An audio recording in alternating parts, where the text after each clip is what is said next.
A mother threw her newborn into the dark and walked away before the crying stopped. There was no scream, no goodbye. Only silence and the quiet metal hiss of a door sliding shut behind her. This is the story of Darth Phobos, the Sith who turned fear into a living weapon. The one who made the predators of the dark side fear their own shadows. She was not born into royalty, nor prophecy. She was born into nothing. The records do not name her world. Some believe it was Coruscant, buried deep within the forgotten levels. Others whisper it was Nar Shaddaa, or an unnamed moon stripped by war. But all sources agree on one thing: she was abandoned before she could speak. She learned hunger before language, terror before trust. For days, the infant lay silent in a forgotten corridor beneath the city skin. No sunlight, no stars, just the dripping rhythm of broken pipes and the cold ache of loneliness pressing in like air. It was there, in that sewer of forgotten things, that she first heard the Force, not as a whisper, but a pulse, a presence. Fear. It clung to everything. In the footsteps of passing strangers, in the breath of creatures hiding in the dark, in the sobs of others left behind. She didn't understand it, but she felt it. Fear became her first companion, and eventually her only one. By the time she could walk, she had learned to disappear. Children in places like that don't survive unless they vanish. But she didn't vanish. She watched, she listened, she waited. The gangs ignored her until they didn't. She was small, silent, always watching. Some said her eyes glowed in the dark. One day, a scavenger grabbed her by the arm, laughed, said she was just a rat with a spine. He didn't laugh again. Witnesses said he fell to the ground, screaming, clawing at his face like it was crawling with insects. He cried for help, but no one came. No one dared to. When it ended, he was still alive, but his mind was gone. The child didn't run. She just stood there, watching. Something in her had changed. Or perhaps awakened. After that, the alleys grew quiet when she passed. Those who mocked her before now left offerings near the grate she called home: food, scraps, silence. She became an unspoken rule in a place without laws. The Force, wild and untouched, curled around her like smoke. She had no master, no teachings, only instinct. And instinct told her this: fear was not something to avoid. It was something to become.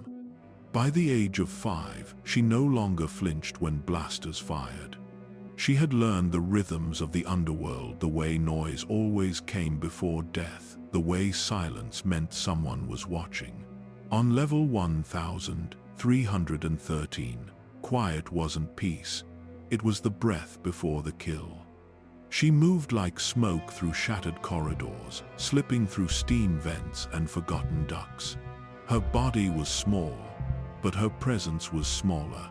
Even the rats gave her space. The blind ones trembled when she passed. They said she could see without eyes. And in a way, she could. She began to feel emotions not as guesses, but as shapes.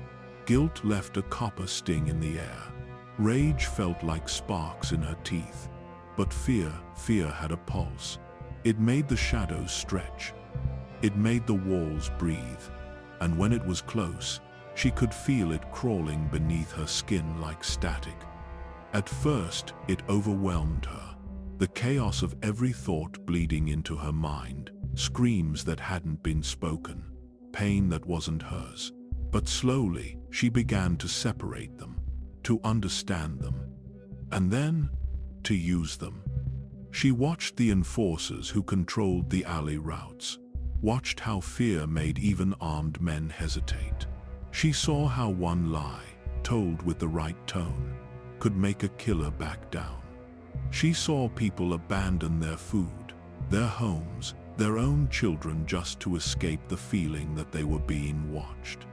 She practiced in silence, never with violence, never with sound. A look, a breath, a whisper only one person could hear. That was all it took. And when the fear took root in someone, she watched how it grew, how it made them paranoid, sloppy, how it turned allies against each other without a word spoken. She didn't speak much, but when she did, people listened. Not because her voice was loud, but because they didn't know what would happen if they ignored it. She wore no name, no tribe, no sigil. But already, the tunnels began to treat her like something sacred, or something cursed. The older ones, the ones who remembered the Clone Wars, whispered of Sith spirits, of ancient curses that still lingered in the deep. Some believed she was a remnant of those days, a vessel, not a girl. A sign that darkness had returned to the forgotten levels. They were half right. She was no vessel. She was no servant. The darkness wasn't speaking through her. It was learning from her. Each day she survived, it grew with her. Quiet, patient, watching. Just like her. Fear was never just a feeling. It was a language. And she had learned to speak it fluently. It started with small things causing people to step aside without knowing why. Making children cry without raising a hand. Slipping past guards without making a sound. Only leaving behind the echo of dread. But then came the hallucinations. Not hers, theirs. The first was a spice runner. He followed her one night through the tunnels, thinking she was just another street urchin. When she turned to face him, she didn't attack. She only looked at him. Said nothing. He dropped his weapon and began screaming, said his bones were turning to dust, that his skin was gone, that he could see his own skull laughing at him. He tore off his clothes and fled into the smoke. They never found him, only his boots left neatly beside a drain. Word spread. No one understood what she was. Some said she was a failed Jedi experiment. Others believed she was born in the ruins of a Sith temple, shaped by spirits older than the Republic. But those who lived near her knew the truth no legend could explain. They feared her because she knew what they feared. She didn't create illusions randomly. She waited, she listened, and when she chose her moment, it was always precise, personal, intimate. A smuggler who beat his crew saw the bodies of those he'd killed crawling after him with broken spines. A slicer who stole from children heard every stolen credit screaming through the vents at night. A former clone deserter relived the screams of Order 66 on repeat until he broke his own ears with a rusted bolt. They all fled, or went mad, or vanished. She didn't touch any of them. She simply understood them. The underworld is built on fear. Control it, and you control everything. She never fought for food, never stole. It came to her, brought by people too afraid not to offer it. Even the local syndicates began to change their routes. Leaders shifted meetings away from her district. Enforcers walked faster when passing her corner. When her eyes met theirs, they looked away first. In silence, she had created power. Not through strength, not through threats. Through anticipation, through dread. That was her gift. She didn't just use fear. She taught it. She became its mirror, its echo. And in the process, she began to feel something else, a presence, faint, distant, watching her. Not from the streets, from below. There were deeper levels than 1,313, places where light had never reached. places where the old Sith once walked, and something in the Force was stirring there, calling to her, not with words, but in the only language she trusted, fear. Even as the fear around her grew, she felt no pride, no power, only stillness. Others trembled in her presence. Whispers followed her through the tunnels like shadows with voices. But inside her, there was only silence. She didn't feel joy when people ran. She didn't feel anger when they stared. She felt nothing. The only time she felt anything at all was when someone was afraid. Not in a moment of danger, but in that first moment. That flicker, the pause, the breath caught in the throat. It stirred something inside her. Something cold, something familiar, and over time, she began to crave it. Not because it gave her control, but because it reminded her she was still alive. She would sit for hours in the vents above sleeping dens, listening to people dream. She could hear their nightmares, feel the panic rising in their chests as they slept. She didn't wake them. She didn't enter their minds. She simply listened. And sometimes, when the dreams turned violent, she smiled, not out of cruelty, but recognition. She dreamed the same things, falling through endless shafts, being buried alive, watching a hand reach for her, then vanish, the hum of a repulsor lift rising without her, a mother's voice that never turned back. Always that voice, never the face. She didn't remember her mother's face, only the sound of her leaving. It wasn't pain that stayed with her. It was absence, the absence of touch, of warmth, of being wanted. The Force had filled that void, but it hadn't healed it. It had simply fed on it, wrapped itself around her emptiness like a vine around bone. And in that darkness, she had grown.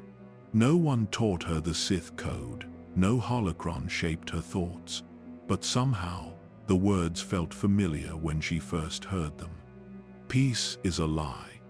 She had never known peace. There is only passion. But hers was quiet, cold, measured. Through passion, I gained strength.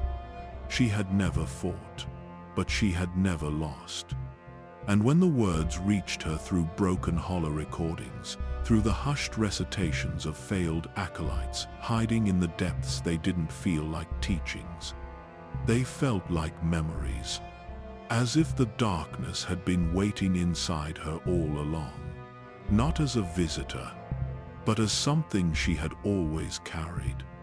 Not learned, not earned, inherited. She didn't yet know her path, didn't yet know the Sith would one day seek her, would one day fear her. But in those nights, alone beneath the lowest levels, she began to speak the words aloud. Not to others, to herself, a whisper in the dark, a name with no meaning yet. Only wait. Phobos. The first time she saw Korriban, it was already dying. Not in fire but in silence, a planet so steeped in darkness that even the wind seemed to whisper in pain. Red dust swept over jagged cliffs like blood refusing to dry.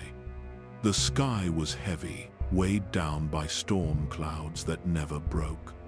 To most, it felt cursed. To her, it felt familiar. The ship landed at the edge of the Valley of the Dark Lords. Massive stone statues loomed above them, cracked, hollow-eyed remnants of ancient Sith. Their faces were broken, their names erased by time or by shame. But even in ruin, they watched. She did not flinch. The Sith agents who took her said nothing. They had found her in the deepest underlevels of Coruscant, just as whispers had warned they might. When they looked at her, they didn't see a child. They saw an opportunity, a potential fracture in the order. She didn't speak during the journey, she didn't eat. But the closer they got to Korriban, the more alive she felt. The Force didn't whisper here. It roared beneath the stone. The academy stood at the edge of a cliff, carved into the bones of the world. Its halls were black and cold, built not to teach but to test. No one greeted her, no welcome, no names, only doors that opened when they sensed fear. The first test came before she was even shown her quarters. A cage, a creature inside, a dozen acolytes watching. She was told to kill it. It lunged at her. She stepped aside. Once, twice. On the third charge, she placed her hand on its back and whispered. The beast collapsed, not in pain, in terror. The others clapped, confused. The instructors said nothing.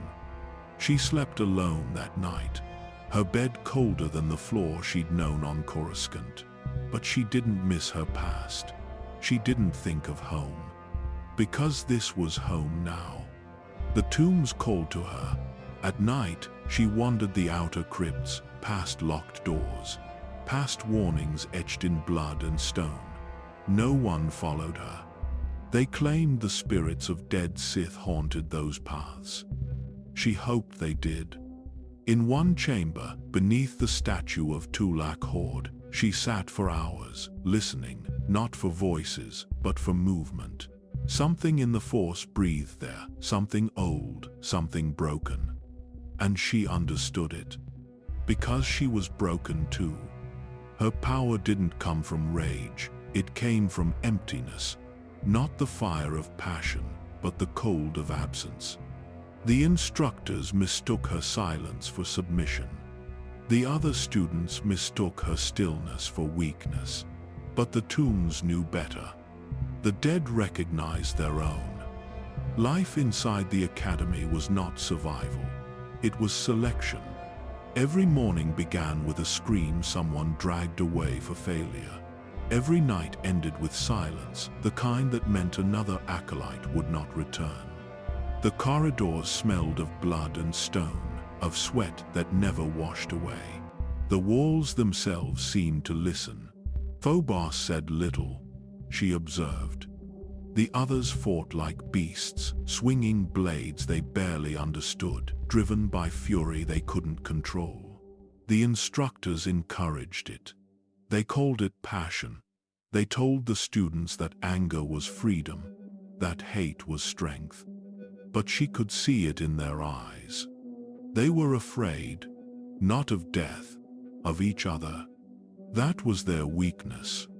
She realized it on her third day. During a sparring trial, an older acolyte, a Zabrak covered in ritual scars, mocked her for not fighting back. He charged, lightsaber humming red. She did not move. When he struck, she only looked at him. The blade stopped inches from her face. His hands trembled, his breath quickened.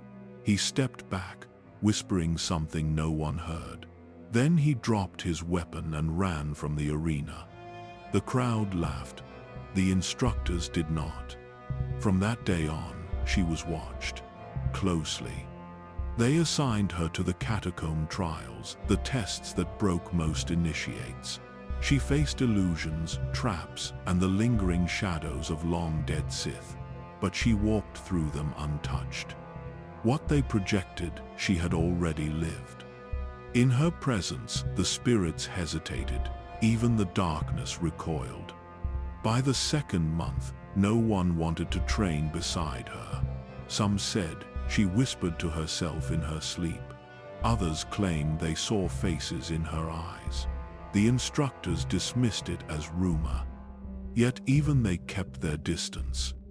Only one master dared to approach her, Lord Volcus, an old human who believed fear was the truest path to control. He asked her how she resisted pain. She replied softly, "I don't resist it, I remember it." He said nothing. But that night, she was moved to private instruction. Her lessons were different. While others studied dueling, she studied silence. While they memorized Sith codes, she learned tones, postures, and how to control a room with a single glance. Vulcus said the dark side was chaos. She disagreed. To her, it was structure, precise, predictable, because it always began in the same place, fear. She didn't shout, she didn't rage, yet the others began to crumble around her. Rival groups turned against one another. Alliances fell apart. The academy's corridors grew quieter. No one could prove it was her, but they all knew. The instructors called her an anomaly. Vulcus called her potential. And in the endless nights of Korriban, the tombs whispered another word: destiny. Lord Vulcus believed fear was a tool.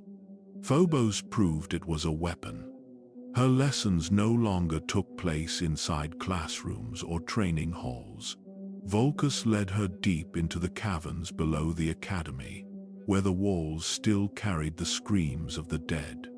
The air was colder there, filled with the echoes of failure. It was in those tombs that she began to understand what separated her from the others. When most acolytes felt fear, they tried to fight it. They used rage to bury it, ambition to disguise it. But she saw the flaw. Rage was reaction. Fear was awareness.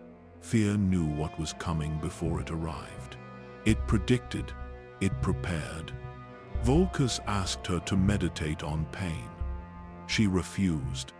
"I've already lived it," she said. "What I want to understand is why others need to feel it before they learn." Vulcus said nothing, but his eyes never left her. He gave her a new task, one that would decide whether she would live or vanish like the others.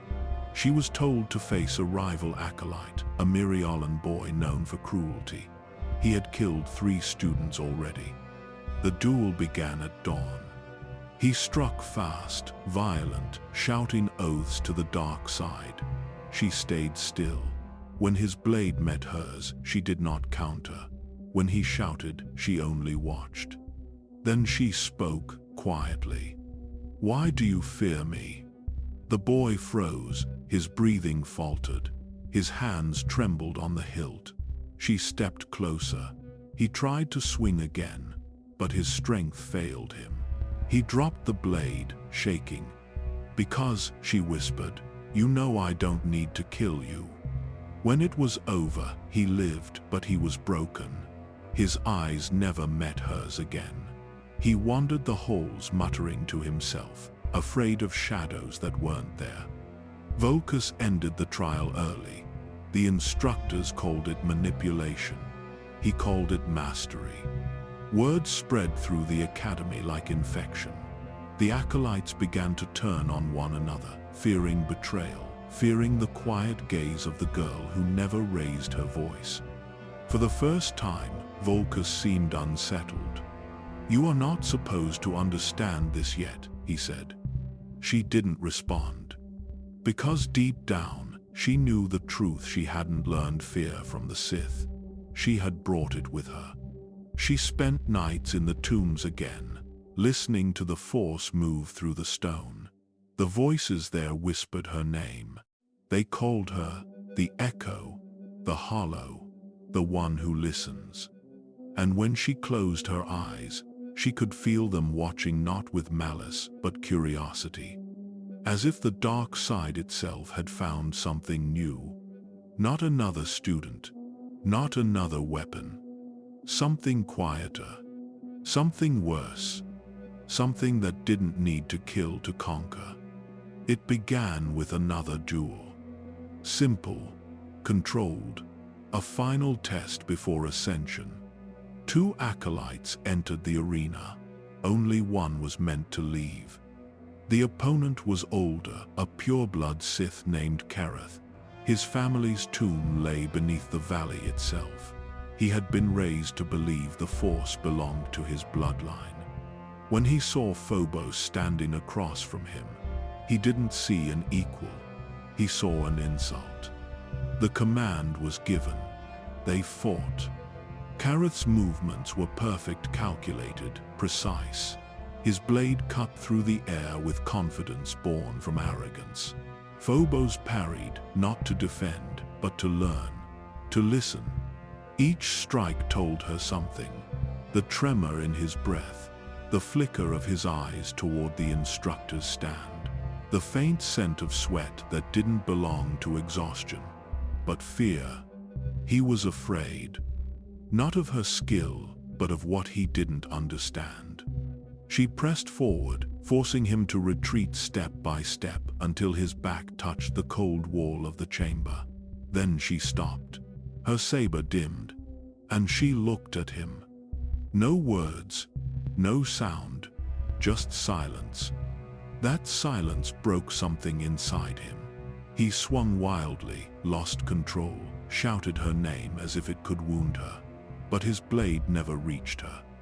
He screamed again, dropped his weapon, clawed at his face as if something invisible crawled beneath his skin. The instructors shouted for her to end it. She didn't move. When it was over, Kareth was still breathing, but his mind was gone. His eyes empty, his voice silent. The chamber smelled of fear. The silence that followed was heavier than any applause. Vulcus approached her later that night. He didn't praise her. He didn't scold her. He only asked what she saw when Kareth broke. She answered softly, "My reflection." For the first time, the old Sith stepped back. In that moment, Phobos understood something the others never would.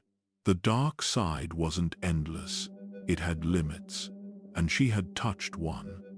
The fracture had formed not in her mind, but in her soul. A thin line between control and consumption, between understanding fear and becoming it. She didn't tell Vulcus, but that night she felt the tomb stir. The force around her pulsed like a heartbeat, answering something deep within. She had not drawn power from the dark side. It had drawn her in. The next morning, Kareth's body was gone. The instructors said nothing. His name was erased from the archives. And when Phobos entered the training halls again, even the bravest acolytes stepped aside. They didn't call her student anymore. They called her the Echo.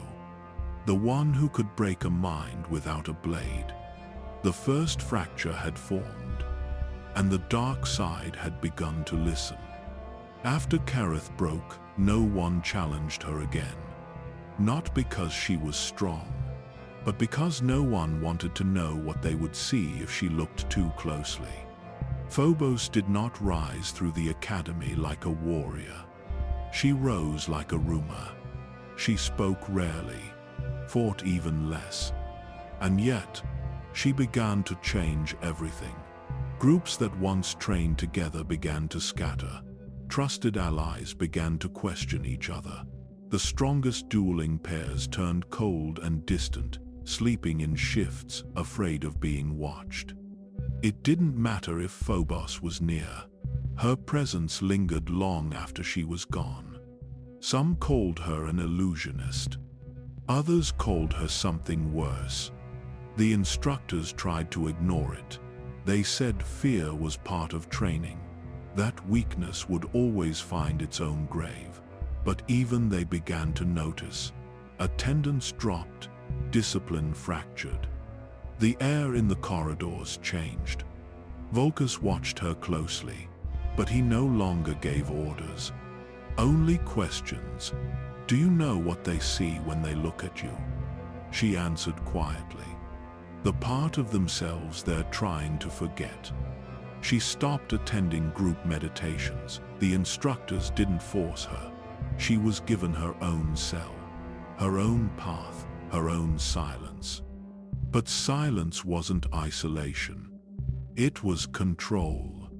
In the absence of her words, others filled the space with their fears. And that was all she needed.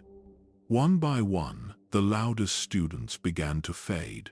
A Rhodian known for brutality stopped speaking altogether, waking each night screaming at shadows. A Twi'lek twin turned on her own sister, convinced she'd been replaced. A human prodigy walked into the valley alone and never returned. No blood, no bodies, just absence. Phobos said nothing, but the whispers began. They said she didn't need to fight, that she could walk into your mind and make you see your own death, that she didn't kill, she unmade. One night, an instructor entered her cell without permission. He demanded to know what she was, said the council had questions, that she would answer them. He didn't raise a weapon, he only raised his voice. The next morning, he was found pacing the tombs barefoot, eyes wide, speaking to people who weren't there. His mind collapsed, his name removed. No one entered her cell again. By the third year, Phobos had no rivals. She had no allies either. She was alone but untouched. The Sith called this power, but she didn't crave status. She craved silence. And silence, finally, had begun to listen. She didn't take the academy by force.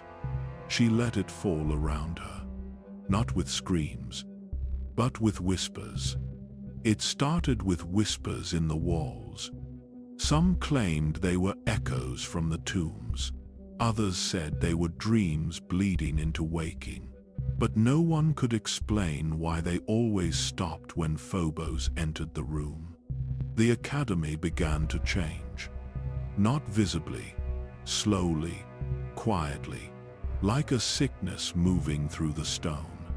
Acolytes began reporting visions, not the kind conjured by the ancient trials. These were personal, precise. One girl saw her own corpse nailed to the door of her family home.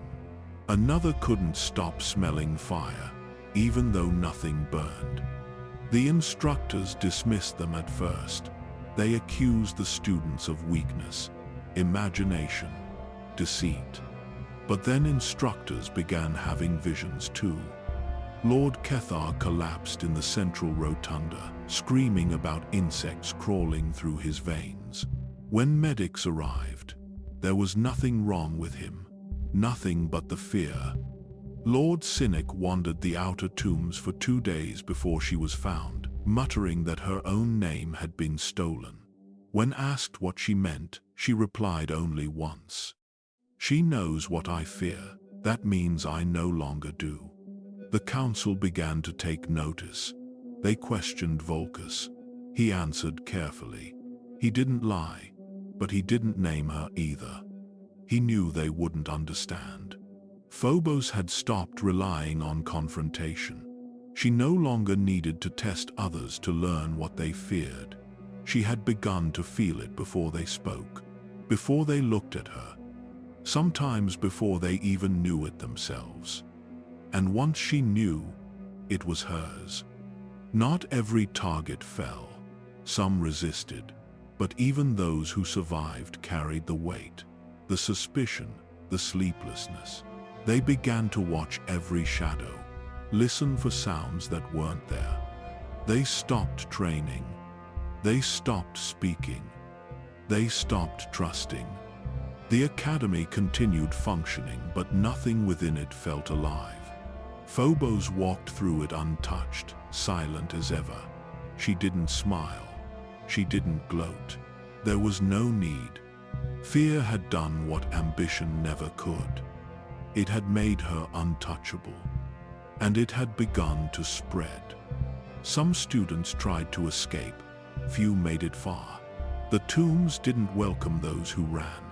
One by one, their remains were found near the edge of the valley. No wounds, no burns, no cause of death. Only open eyes, frozen in terror. A rumor began among the apprentices that Phobos was not a Sith at all, but a curse, that she had not been trained, but summoned. A punishment for the Academy's pride. Even Vulcus grew distant. He watched her now with a strange quiet, not fear, but recognition. Like a sculptor staring too long at the shape he had carved. He stopped speaking her name. The force around her had changed. Thicker, louder, still without form but heavy with intent. As if it was waiting. For what? No one knew. Only that when it came, it would not be gentle. The tombs of Korriban had always whispered. But now, they whispered her name. Phobos could feel it, the way the stone seemed to breathe when she passed, the way the shadows bent slightly toward her steps. The Force had begun to recognize her not as a servant, but as something else. Something watching back. Vulcus no longer trained her. He observed her. Sometimes from afar, sometimes in silence beside her cell. He once asked if she feared the power she was drawing to herself. She looked at him and said, "Fear belongs to those who don't understand it." He never asked again. Strange things began happening during her meditations. Torches flickered out, the air rippled. Once, a student passing her chamber fell to his knees, gasping, his eyes wide in terror. When questioned later, he said he had seen something behind her, a presence in the dark, watching him through her eyes. The council began to demand answers. They summoned her for examination, though few volunteered to stand near her. During questioning, they asked if she had used forbidden sorcery, if she was channeling spirits from the valley. She denied nothing. She simply said, "The dead don't whisper to me. The living do." No one spoke after that. The investigation was closed, quietly, without record. Instructors started keeping their distance. Even Vulcus appeared only rarely. Yet his pride betrayed him. He believed he could still control her. That what he had created was still bound by fear. He was wrong. During one of their last meetings, he tried to reassert authority, demanded she kneel, reminded her who had brought her to Korriban, who had given her purpose. She looked at him calmly and said, "You didn't give me purpose. You gave me an audience." The air shifted, the temperature dropped. Vulcus reached for his saber, but his hand froze halfway. He stared at her, trembling, eyes dilating as his breath quickened. Whatever he saw, it wasn't her. He fell to the ground, shaking, whispering her name like a prayer. She didn't move. She didn't need to. When he stopped breathing, his face was wet with tears, not from pain, from something older, something deeper. For the first time in centuries, a Sith master had died of fear. After that, no one dared question her again. Her lessons were no longer taught in classrooms. They were written in silence, carried through rumor and nightmare. Students began to dream of her eyes open, standing beside their beds, saying nothing. Some claimed they felt her presence miles away. The force within the academy had turned inward. The predator was afraid of its own reflection. And in that reflection, Phobos smiled. Because for the first time, the dark side looked back and saw itself. When the Dark Council finally summoned her, Korriban itself seemed to hold its breath. The summons was not a request, it was a containment order. Too many deaths, too many minds broken. They feared that whatever was happening in the academy might spread. Fear had united them in a way no creed ever could. Phobos walked into the great chamber without hesitation. 12 lords sat in a circle of crimson light. Their eyes burned like dying stars. She stood at the center, no chains, no guards. Lord Voth began the interrogation. His voice was sharp, ceremonial. He asked if she understood why she was there. "I do," she said. "Because you're afraid." The silence that followed was worse than any shout. They accused her of corruption, of sorcery, of drawing forbidden knowledge from the tombs. Each charge carried the same threat: death. She listened to every word, never flinching. When they demanded she answer, she raised her head and spoke softly. "I have done nothing the Sith do not already worship. I have simply perfected it." Voth rose from his seat, anger replacing control. "Fear is a means to power, not a prison," he shouted. Phobos turned toward him, calm as stone. "Then why are you shaking?" He said nothing. No one did. For a long moment, no sound filled the hall but breathing. Then something changed. The air grew heavy, like the weight of the planet itself pressing down. The torches dimmed, shadows deepened. The council felt at first the sense of being watched, not by her, but through her. Something vast, ancient, and unseen peered from the edge of the Force. It wasn't rage, it wasn't hunger, it was awareness. Phobos closed her eyes. She didn't summon it, she didn't command it. It had been there all along, waiting for someone to listen. When the torches reignited, she was alone. The lords were still seated, silent, eyes open but distant, unfocused, not dead, not alive. The chamber was filled with breathing that wasn't theirs. She turned and left without a word. No one stopped her. No one ever would again. By the next cycle, the academy was closed, its archives sealed. Survivors whispered of what they saw that night: of a woman standing in the center of the council chamber, surrounded by shadows that didn't belong to her. They said her eyes glowed like the cracks of a dying world. They said she smiled. Phobos returned to the tombs, alone once more. The dead did not fear her now. They followed her. The dark side had claimed many servants. But she was different. She did not serve it. She reflected it. And in that reflection, the abyss found its mistress. The great hyperspace war did not begin with fleets. It began with shadows. When the Sith Empire re-emerged from the unknown regions, their first strikes weren't loud. They were coordinated, calculated. Entire Republic sectors fell before they understood who they were fighting. By the time the war had a name, entire systems were already burning. But Phobos did not lead invasions. She followed them. Her role was never meant to be official. She was not a general, not a warrior. She answered to no command. The Dark Council did not speak her name in their war briefings. They only sent her where silence was needed.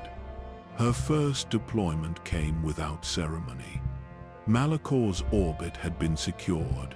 The surface resistance was holding out in pockets. Republic scouts, Jedi observers, militia holdouts. The Council didn't want a siege. They wanted surrender. They wanted fear. So they sent her. She didn't travel with soldiers. She arrived alone. No banners, no insignia. Only a silent transport that landed without warning on the outer edge of the stronghold's territory. No one saw her enter.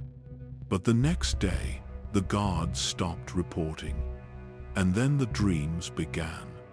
One by one, the defenders started waking in cold sweats, whispering about voices they couldn't place. Some swore they saw figures standing just beyond their vision. One Jedi Knight reported that her lightsaber activated on its own, pointed directly at her chest. Another, a Republic major, emptied his entire blaster cartridge into a hallway filled with nothing. The command center dismissed the incidents. Battle stress, war fatigue. But the following night, 5 soldiers disappeared. The night after that, the Jedi contingent sealed themselves in their own barracks, convinced they had been compromised. No alarms sounded, no shots were fired. But by the end of the week, the base surrendered. not to an army, to their own minds. The Sith forces entered without resistance. The base was intact, fully stocked, unscarred. But every officer was restrained, every soldier sedated, and the Jedi were comatose, their minds fractured beyond repair. They called it a miracle, a clean victory. But the logs told a different story. In every corner of the base, security footage showed strange behaviors, people speaking to walls, trying to remove their own faces, carving names that no one remembered into the floor with broken glass. All the names were the same. Phobos, Phobos, Phobos. The Dark Council marked the mission as a success. But they didn't send her back to Korriban. They sent her further. Over the next standard month, she moved across 5 systems targeting outposts, hidden Jedi listening stations, key intelligence relays. She never fought, never fired a shot. Entire squads turned on each other. Some fled into hyperspace and were never seen again. Others simply vanished. No trace, no remains, only silence. And with each victory, her name slipped further from the official records. The Sith claimed credit where they could. But behind every clean conquest, there was the same pattern. No damage, no blood, only fear. The kind that didn't end when she left. Some of her own allies began to request reassignment, claiming they couldn't serve near her again. One lieutenant resigned after watching a briefing holo recording. He said he saw her face change. That she looked directly at him through the screen and whispered a name he hadn't heard in 20 years. His own. No one could explain it. No one tried. Because by then, the Sith had learned something the Republic hadn't. Phobos didn't need a battlefield. She only needed permission.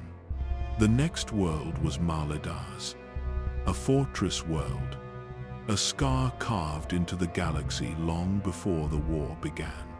Republic engineers had built it as a shield, a citadel meant to hold the outer rim against whatever waited beyond the unknown regions.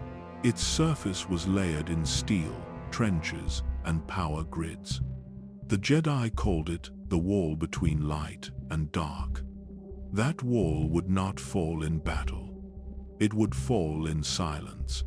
Phobos arrived during a sandstorm. The skies were red, the wind carrying dust thick with metal. The Republic garrison never saw her ship. They only felt the temperature drop. Then the lights began to fail. At first, the outages seemed random, simple malfunctions. Then came the whispers through the comms, bleeding into every transmission. Reports of soldiers shooting at shadows. Officers finding their own signatures in reports they hadn't written. When the power returned, every reflective surface in the fortress had been shattered. The soldiers said the mirrors screamed. The commanding Jedi, Master Dullan Mar, ordered a lockdown. He told his men to remain calm. But calmness died quickly on Malada's. By the 3rd day, entire sectors of the fortress were abandoned, every door sealed from the inside. The few that forced their way through found bodies sitting upright in chairs, eyes open, faces untouched, but every weapon discharged. Every blaster melted from within. There were no wounds, no blood, only expressions frozen mid-scream. The Jedi reported that the Force itself felt heavy there, as if the air was alive with memory. Dalen Mar ordered his Padawan to meditate, to locate the source. She did. And when she opened her eyes, she spoke only once. "She's here." That was the last transmission Malada's sent. When the Sith arrived days later, they found the fortress still sealed, defenses untouched. The turrets were loaded, the power cores still running, the shields still raised. But there was no sound. The The soldiers were gone. The Jedi were gone. Only empty halls remained, each filled with the faint hum of energy and the echo of a woman's breath. Phobos was waiting in the command spire, sitting beside the Jedi's robes folded neatly on the floor. She didn't rise when the Sith entered. She didn't explain. She only said, "The fortress remembers." When they searched the archives, every recording had been corrupted, every image distorted, every name erased. Only one entry remained intact, an automated log labeled Phobos. The file was 1 second long. A heartbeat and silence. The Sith commanders praised her. They called it victory, efficient, clean, absolute. The Dark Council sent word of approval, yet none of them visited Maladas. None dared. Because something lingered there. Ships that passed through orbit reported systems flickering, sensors misreading heat signatures in empty space. Crews whispered about hearing breathing through the comlink's soft, rhythmic calm. Some said the sound came from within their own helmets. Even the Sith legions who occupied the planet refused to stay long. They said they could feel the fear of those who died before them. And worse, they could feel that it wasn't gone. It was watching. Phobos remained behind for 3 days after the conquest. She said she needed to listen. When she finally returned to her ship, her voice was different, quieter, deeper, as though she'd brought something back with her.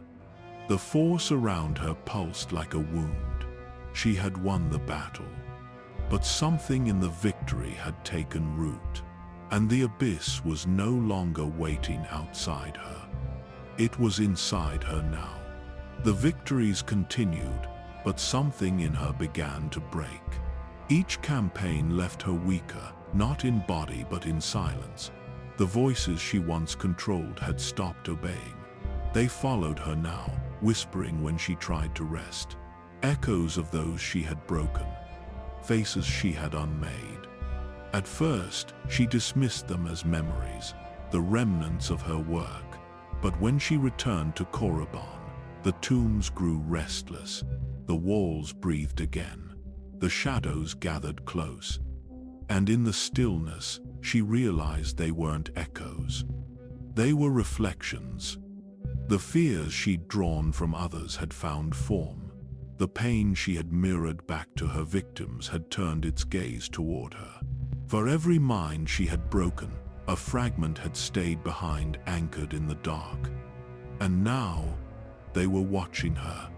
She tried to meditate, to command silence as she always had, but silence no longer obeyed.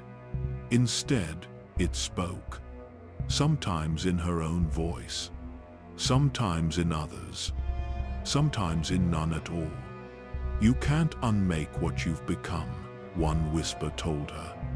Another said, "You don't command fear, you are fear." She didn't answer them, but she felt them growing. The Sith, who once praised her, began to notice her change. Her eyes, once calm and deliberate, flickered with something unstable. Her presence twisted the air. Even the force around her grew erratic, like a storm trying to contain itself. She was summoned to Dromund Kaas for consultation. The Dark Council wanted to study her power, to weaponize it properly, but her ship never arrived. Halfway through hyperspace, her navigation systems failed. She drifted for days before emerging over a dead world, its name long forgotten, its surface split by chasms that glowed faintly red. She took it as a sign. There, alone among the ruins, she made camp inside a temple carved from black stone. The structure pulsed faintly with the dark side. Its walls hummed with residual energy, ancient, patient, aware. Inside that temple, she confronted herself. The whispers followed her into the sanctum, circling her mind like predators. But this time, she didn't resist. She let them come. She let the fear flow through her, into her lungs, into her veins, until her body trembled from it. Then, in that trembling, she saw something. A reflection not in glass, not in metal, but in the air itself. Her own face, staring back. But it was wrong. The eyes were older, the mouth curved like a wound. The reflection spoke first. "You were born in shadow," it said. "You fed on fear. Now, there's nothing left to consume." Phobos tried to move, but her limbs were heavy. The reflection tilted its head. "You cannot destroy fear," it said. "You can only become what others fear most." The mirror shattered, though there had been no glass. The sound filled her skull, echoing until she collapsed. When she awoke, the whispers were gone. But so was her reflection.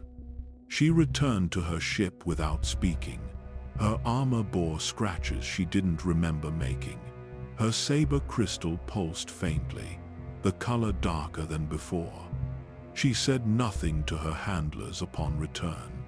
But the Sith, who looked into her eyes, claimed they saw themselves inside them screaming. And in that moment, Phobos understood the truth. She had not lost control of her power.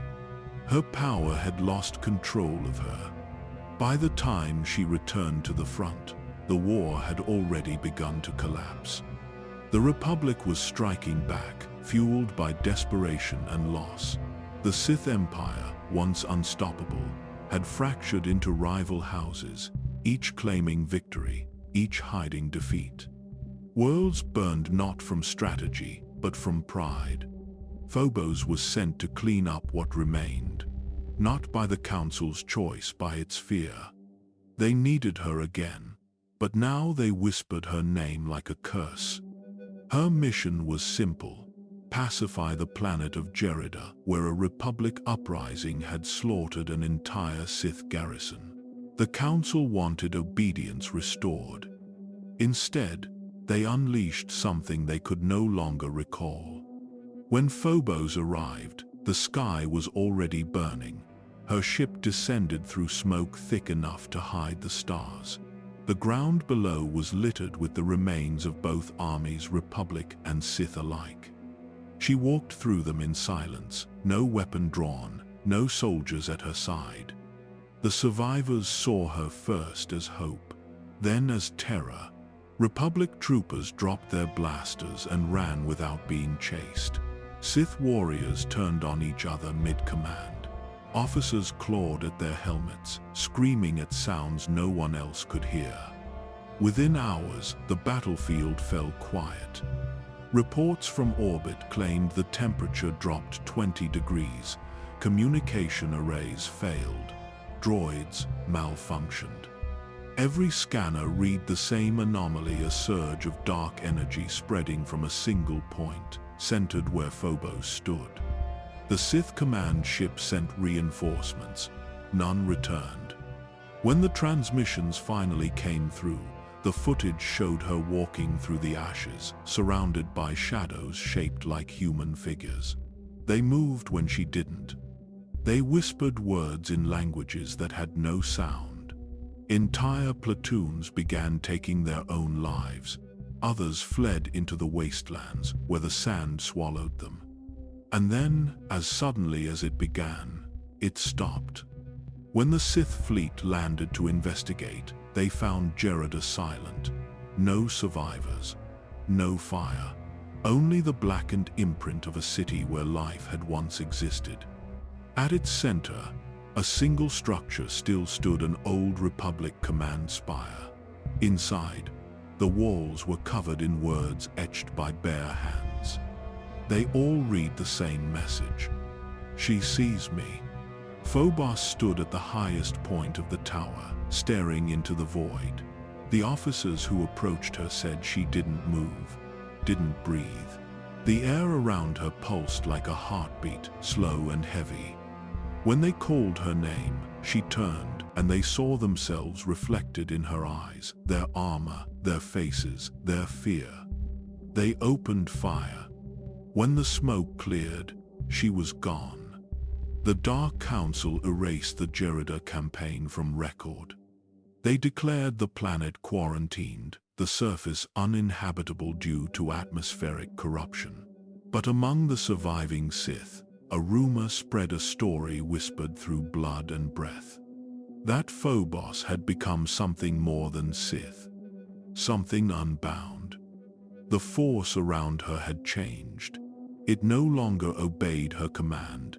It followed her, like a tide drawn to gravity, and wherever she went, it left silence behind. The Republic called it a massacre. The Sith called it a miracle. Phobos called it balance. When she disappeared into hyperspace, her ship's transponder went dark. The Council ordered no search. They didn't want to find her, because the war might end. But her kind never did. And somewhere beyond the stars, the galaxy began to whisper again. A single word that carried through every shadow, every dream, every fearful heart. Phobos. The name that made even the Sith afraid of the dark. They called her a weapon. Until the day she stopped waiting to be used. Ziost was quiet that season, if such a thing could exist beneath a sky that never stopped bleeding. The Sith temple stood cold, untouched by war, but burning with suspicion. The great hyperspace war was nearing its end. Victory had soured. The Republic was recovering. The Sith were not. And still, Phobos returned. She did not bring fleets. She brought silence. The kind that followed her into council chambers and lingered even after she left. At first, they said nothing. No one accused her. No one dared. But behind sealed doors, the whispers grew. Something was wrong with her. She no longer followed command. She wandered alone for months at a time. Worlds she conquered became graveyards. Entire Sith detachments had gone missing under her watch. One counselor asked the question plainly: what happens if she turns on us? That question was never written down, but it never left the room. The Dark Council had tolerated monsters before. Sith were forged through violence and betrayal. But Phobos had become something different, something they could not predict. They feared her not for her strength, but for her stillness. The kind that suggested calculation, or madness. And for the Sith, those two were often the same. She had gone too far on Jedi, too deep into the void. Her aura now bled into hollow recordings. Her name caused droids to flicker. The Force itself responded strangely around her. Objects bent without motion. Lights dimmed when she passed. She did not break orders. She simply ignored them. The Sith Empire had no place for that. They summoned her to Ziost under the guise of recognition, commendation for her psychological warfare operations. A ceremonial honor, a fabricated title, created only to bring her close. But Phobos did not believe in ceremony. The moment she stepped off her ship, she saw it in their posture, the stiffness, the false smiles, the way no one would meet her gaze directly. They were afraid, and fear was always honest. She said nothing. Let them speak, let them plan, let them feed the illusion that she didn't already know. And still, she smiled. Because fear was not just a tool. It was a thread, one that led directly to guilt, then to paranoia, then to ruin. And the Sith who plotted her end had already pulled the thread. In the days that followed, her name was removed from the upcoming war briefings. Her seat at the strategic roundtable was reassigned. Messages sent to her chamber were rerouted. Small steps, subtle ones. She watched. They had chosen a small team for the final move. 3 council-aligned agents, each trained in mental resistance, illusions, and assassination. They were told she had grown too unstable, that this was a mercy. Phobos disagreed. She sat in her chamber the night before they came, alone, watching the candlelight flicker across the stone. And when the air shifted, when the force trembled around her, she did not reach for her saber. She simply whispered to the shadows, "You're already afraid. And I haven't even begun." The trap was already in motion, but it was never hers. The three sent to kill her arrived at midnight. They didn't wear robes or armor. They dressed like servants, moved like ghosts. Their minds had been trained since childhood for this purpose: to shield against intrusion, to silence doubt, to strike without fear. But fear was not something you could silence. Not once she found it. The guards stationed outside her chamber said they heard nothing, not even footsteps. When they opened the door at sunrise, the room was empty, the bed untouched. And on the wall, drawn in soot across ancient stone, a single sentence had been written by hand. "I gave them a chance to leave." The council denied everything. They claimed she had been reassigned to the Outer Rim, that the agents were on a separate mission, that no execution had been ordered. But the others knew, because by the end of the week, the agents were found. Not dead, but lost. The first was discovered wandering the lower halls of the Zayast Citadel, dragging his own fingernails across the wall in silence. He didn't respond to questions. He didn't blink. His lips were torn from murmuring the same word: reflected.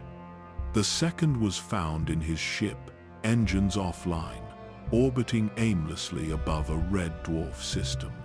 He had cut out his own eyes, not from pain but as a gift, so he would never see her again. The third, they never found. Only his comlink, still recording, buried in the snow outside the Valley of Golg. The last sound captured was laughter, not manic, not broken. Soft, amused. They sent 3 weapons, but she never fought. She smiled, because the trap was never for her. She let them come, let them think they had cornered her, let them believe that her silence meant surrender. But silence is never absence. Silence is permission. And now, she had theirs. The betrayal wasn't personal. Not yet. But what followed would be. Phobos did not return to the council.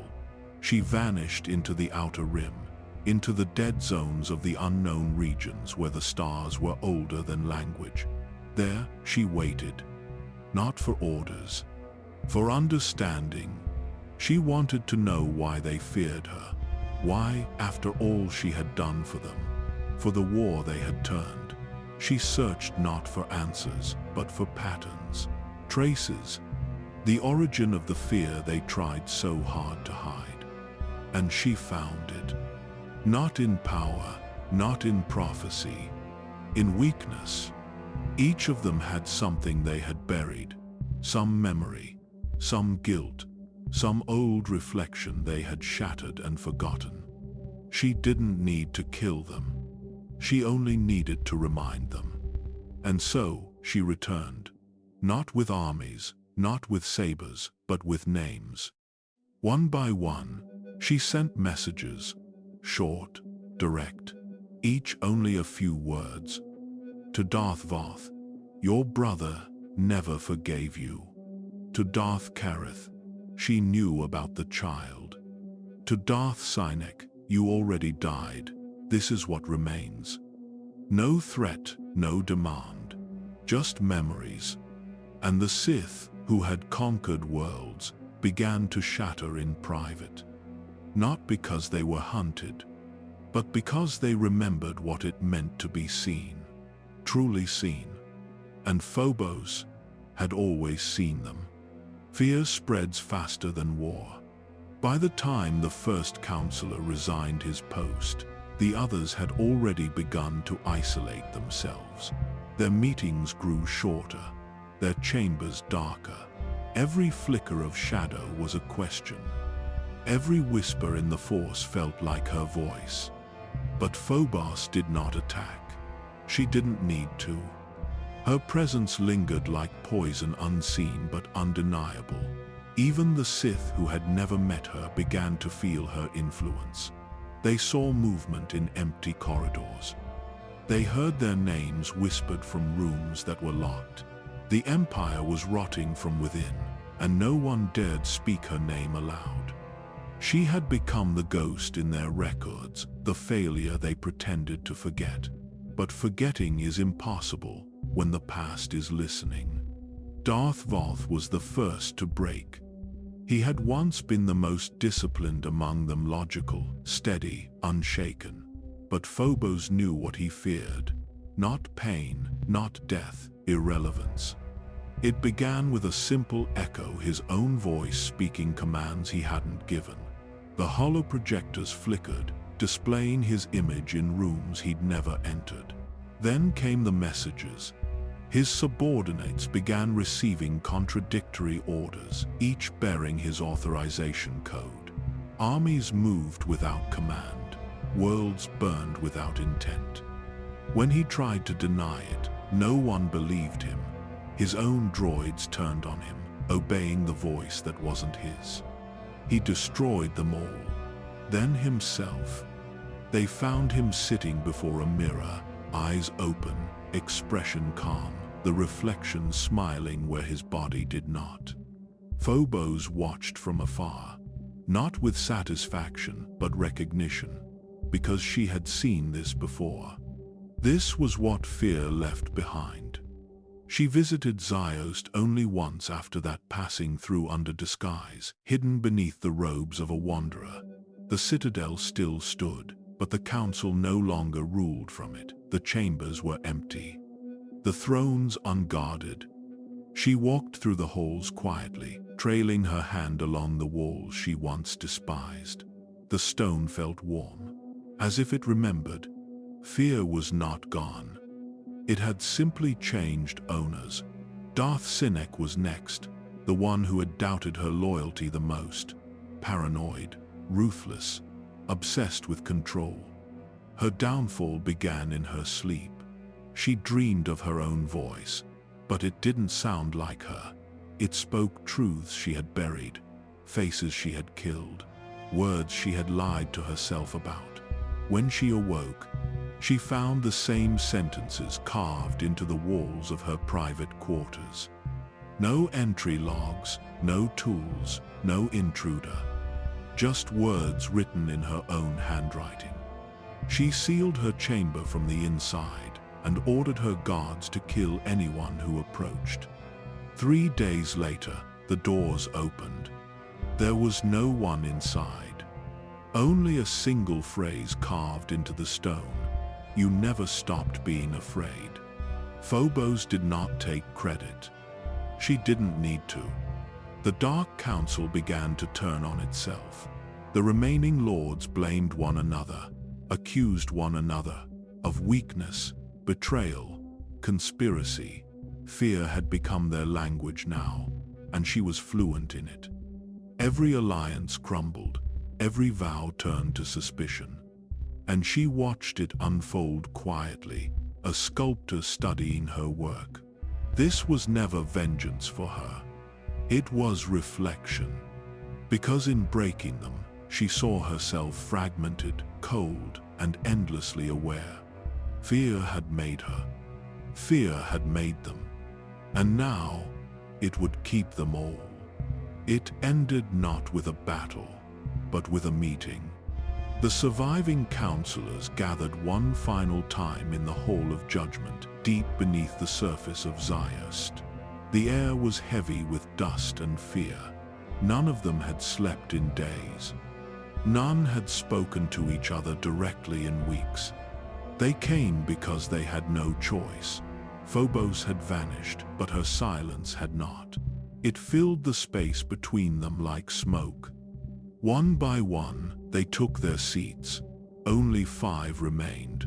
Once they had commanded empires. Now they couldn't command their own hands from trembling. Darth Phobos was gone. Cynic gone. The others missing or broken. Only the hollow remained. They told themselves they would rebuild, that fear could be repurposed, that this was merely the consequence of power. But even as they spoke, none of them believed it. Because Phobos was still alive. And they all knew she would come. The guards sealed the chamber, locking it from within. No transmissions in or out. Every light dimmed to red. Each lord placed their saber on the table as a sign of truce. They would end it together by summoning her, by facing her. They began the ritual at dawn, an invocation of dominance, the same binding chant the Sith had used for millennia, to control their creations, to command the spirits of the dead. But as they spoke, their voices faltered. The air turned cold, the torches bent inward. Then a sound soft, familiar, impossible. Laughter, not cruel, not distant, just quiet. One by one, they turned. She stood behind them, her presence bending the light itself. Her hood was drawn low, but they knew the face. Phobos. The fear they had built their empire upon was now standing in their own temple. No saber ignited, no defense raised, because deep down they knew none of it mattered. The ritual hadn't summoned her. It had called itself. Phobos circled the table slowly. Each step echoed like a heartbeat through the hall. "You wanted control," she said softly, "but you never understood what control costs." No one answered. Darth Phobos tried to speak, but his voice caught in his throat. His eyes fixed on the reflection in her armor, his own face. Older, hollow, afraid. She placed a hand on his shoulder. He collapsed, not dead, just gone. The others tried to rise, but the force itself seemed to pin them down.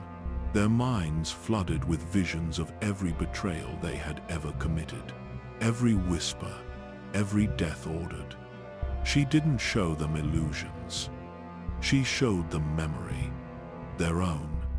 Darth Valen begged for mercy. Phobos only looked at him and said, "You taught me mercy doesn't exist." He began to scream. When the sound stopped, there was nothing left in his eyes. And then silence again. She walked back toward the door. None followed. None could. As she left, she spoke once more, quiet, almost kind. "I could have killed you, but I want you to live. I want you to remember that fear never dies. It only changes names." The door closed behind her, sealing them in darkness. The next morning, servants found the hall empty. The chairs overturned, the table shattered. No bodies, no blood. Just sabers, 5 of them arranged in a perfect circle. Each bearing a name carved into the metal.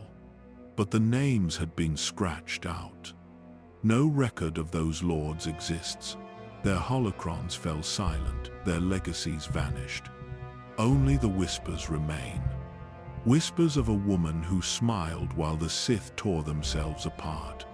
The one who broke empires without drawing a blade. Darth Phobos. The betrayer who taught the Sith how to fear again. She didn't run. She disappeared. After Ziost, after the circle of sabers fell silent, no one saw her leave. There were no records, no ships registered, no hyperspace trail. One day, she was simply gone.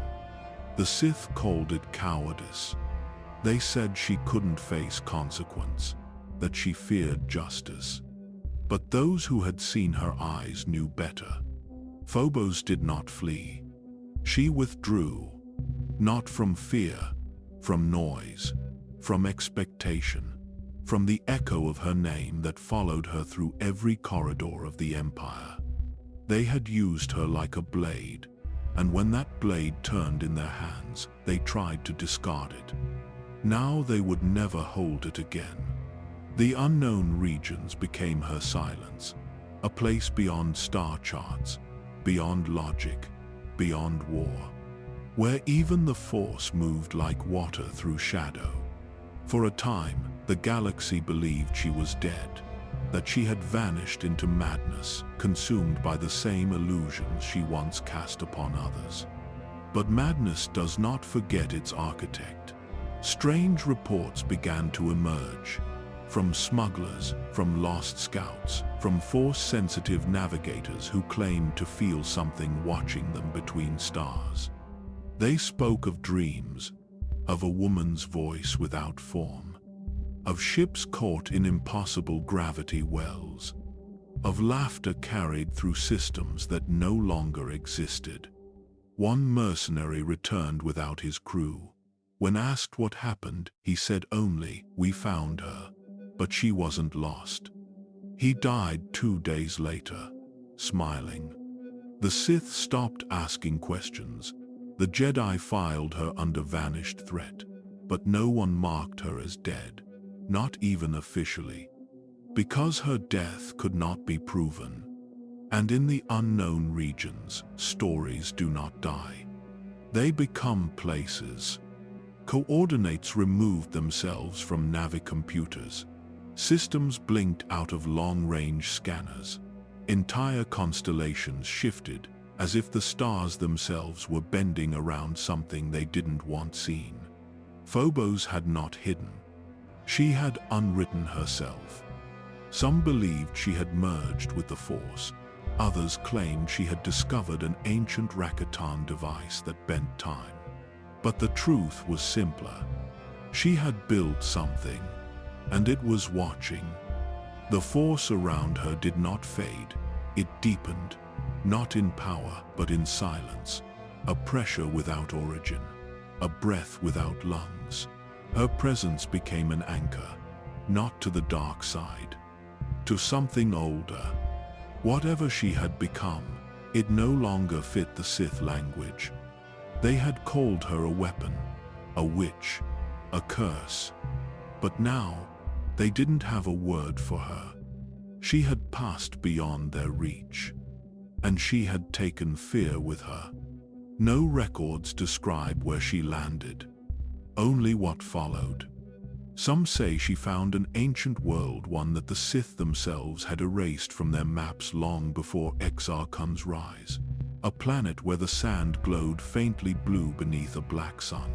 Others insist she built it herself, folding space until it obeyed her will. But however it began, the result was the same. A temple, a fortress, a labyrinth, not built from stone or metal, but from thought. Its halls did not stay still. Its walls shifted like dreams. Doors appeared where none existed. Voices answered questions that had never been asked. The longer one stayed, the more one forgot why they came. Phobos called it the mirror of fear. To her, it was not a weapon. It was a reflection of everything the Sith refused to see. Each corridor pulsed faintly with the Force, reacting to those who walked within. For the strong, it whispered truths. For the weak, it screamed them.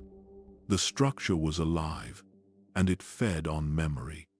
Through the years that followed, she expanded it layer by layer until it no longer belonged to the physical world. It existed between light and dark, between thought and reality. Travelers who stumbled upon it claimed that it appeared differently to each of them. To one, it was a grand citadel of crimson spires. To another, a ruin swallowed by vines. To another still, a shadow of their childhood home. It showed them what they feared most. Phobos lived within its heart. Her presence radiated through the halls, bending the Force around her like glass under flame. She did not eat, did not sleep, she simply listened. to the echoes of every scream the temple caught, to the voices of those who begged the walls for release. And the walls always answered. She had not created a sanctuary. She had built a mirror for the galaxy's mind. Word of it reached even the Sith who survived her wrath. Some believed it to be a trial, one left by Phobos to test those who dared follow.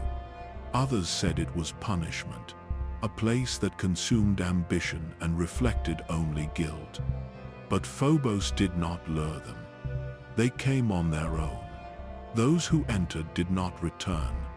Some said they saw her upon the threshold, a woman wrapped in shadow, standing at the center of 1,000 reflections, her eyes calm, her voice soft. "You've come so far," she would whisper. "Now see how far you fall." And the labyrinth would open. The Sith who sought her power lost their minds. The Jedi who sought her redemption lost their faith. The bounty hunters who sought her bounty lost their names. And above it all, she remained still. Not as ruler, not as goddess, as silence itself, watching the galaxy try to understand what it had created, and fail. They kept coming, even after the war ended, even after the council vanished and her name was spoken only in whispers. There were still those who went searching. Some sought revenge, some sought truth. A few fools mostly sought to learn from her. None returned whole. The earliest were bounty hunters, hardened killers with no ties to the Force, sent by Sith holdouts who wanted proof she still lived. They were given coordinates gathered from fragments of intercepted hyperspace trails, half-dead smugglers, and broken Jedi visionaries. Only one ship ever made it back. The pilot was found floating in deep space, strapped to his chair with surgical precision. He was alive, physically unharmed, but he could no longer speak. He scratched a message into the metal of the console. 4 words, "Too many doors," laughing. The next were Sith apprentices of the lords she had broken. They believed they could surpass her, that if she could master fear, they could conquer it. They were never heard from again. Months later, a Sith ritual site on Drummond Cast collapsed without warning. Carved into the stone beneath the rubble was a name. Not Phobos, but the name of the apprentice who had disappeared. Written hundreds of times. Each letter smaller than the last. The Jedi came next, not as hunters, but as healers. A council of seers believed Phobos could be saved, that beneath her power was pain. That beneath her madness was a woman who could still be reached. They found the temple. Their final transmission was clear at first. A calm report from orbit, structural analysis, ambient force readings, standard procedure, then silence. The last sound captured in the transmission was a whisper, not in basic, not in any Jedi dialect, just breath, as if someone had leaned in close to the recorder and sighed. It took 3 months before the Order declared the team lost. But even after that, the Jedi spoke of dreams. Entire enclaves reported visions of shifting corridors, of voices behind them when no one was there. One master sealed himself in meditation and never came out. He left only a single line in his datapad. "I saw myself, and I listened too long." Over time, the temple's location faded from charts, not erased, hidden. Some claim the Force itself moved it, folding the space around it like a cloak. Others say it was always there, and that those who found it were chosen. But by whom? By her, or by something she had become? Legends grew around the temple's nature. Some said it existed in multiple places at once, that it walked, that it drifted across hyperspace, attaching itself to ships, feeding on fear until its doors opened again. Every few decades, someone claimed to see it always alone, always in deep space, a structure silhouetted against dying stars, never lit, never powered, but watching. And somewhere inside, they said, Phobos still waited. Not as a Sith, not even as a person, but as a question, a presence, a place. She was alone, not by choice, by design. The temple she built had no doors to escape, only corridors that curved back inward, chambers that repeated themselves, voices that never stopped asking questions no one else had spoken aloud. Time passed differently inside, or maybe it didn't pass at all. Phobos stopped marking days. She stopped dreaming. Her mind had always been sharp, disciplined, controlled. But in solitude, even silence speaks. And she began to hear it. Not the voices of her enemies, not the cries of those who came and never left, but her own, a younger voice, one that trembled, one she hadn't heard since the vents of level 1313, since Coruscant, since the dark had meant something other than power. It asked her simple questions. Are you afraid? Do you remember her face? Do you remember your name before they gave you theirs? The temple didn't create the voice. It revealed it. Because the truth of her power had always been this. She did not master fear. She mirrored it. And in that reflection, there was always a cost. She stood before her own likeness in the temple's heart, a mirror not made of glass but force. It pulsed faintly, showed her as she had become, a shape, a shadow, eyes that no longer held anything but hunger. She looked deeper and saw herself, not as a Sith, not as a weapon, but as a child, alone, watching her mother disappear, again, and again, and again. That was the fracture, not the wars, not the betrayals, the abandonment, the echo that had never been answered. She fell to her knees, but she didn't weep. There were no tears left, only the sound of her breath, slow and steady, filling the temple's endless void. The darkness didn't press against her this time. It waited, because now it understood. Phobos had never truly surrendered to the dark side. She had become its mirror. But in doing so, she had also mirrored herself. And in that endless cycle power, fear, silence, something had broken. Not her mind, her center. The part of her that once asked why had been buried beneath decades of survival. But now, in the hollow of her own creation, it returned. Quiet, fragile, still alive. She rose, alone. The temple did not move. The force did not stir. For the first time, there was no illusion. Only her. She walked back through the corridors she had shaped, touching the walls, not to command them, not to feed them, to say goodbye.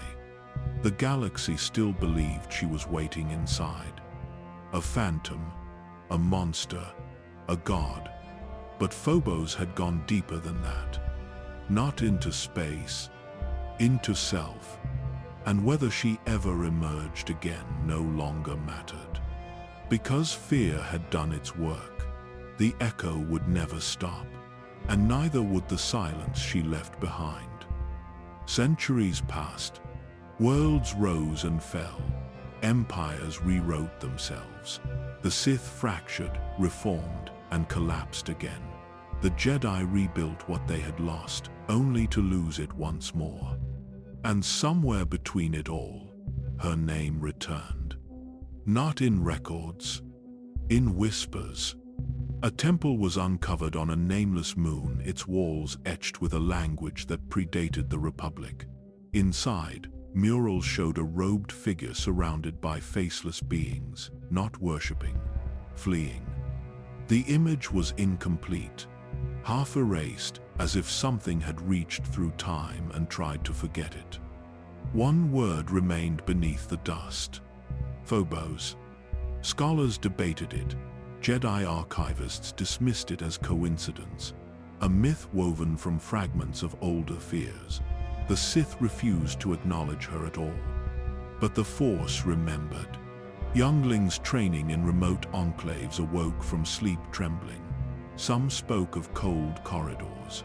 Others drew spirals they had never seen. One, a Mirialan child untouched by trauma, whispered a phrase she couldn't explain. She sees through the dark. None of them knew the name, but Jedi Masters did. And still, they said nothing, because it was safer that way. On Korriban, old tombs began to shift. Statues that once stood unshaken now cracked without pressure. The air near them warped, as though time had grown thin. When meditated upon, the Force echoed oddly, like a voice buried under stone. A name without time. A presence without form. The Sith claimed it was just resonance, the aftershock of old power. But one by one, acolytes began refusing to train near the deeper catacombs. They said the shadows whispered things they never told anyone. Secrets, memories, their own, and always the same presence behind it. Not violent, not loud, just waiting.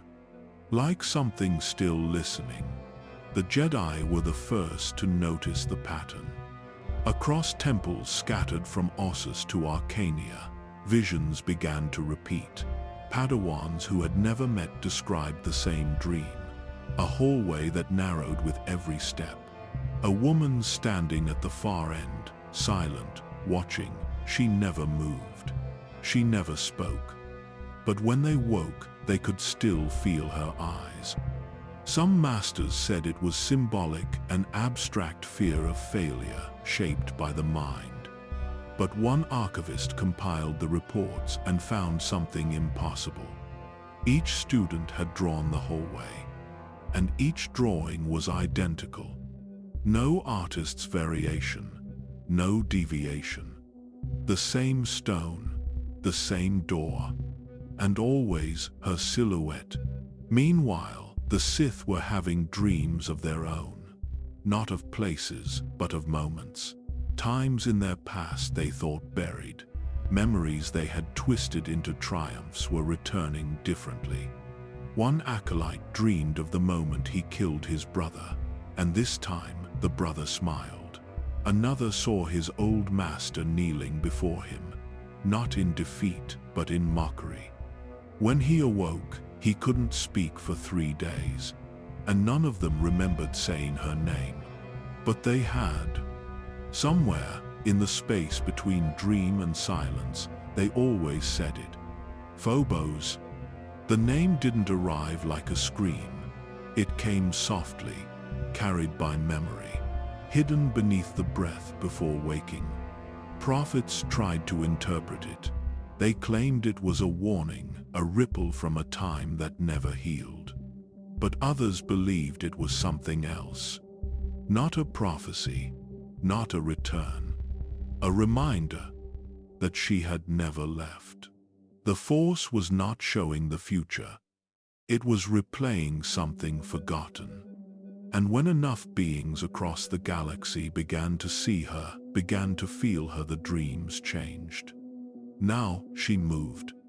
No longer distant, no longer silent, and those who saw her began to change.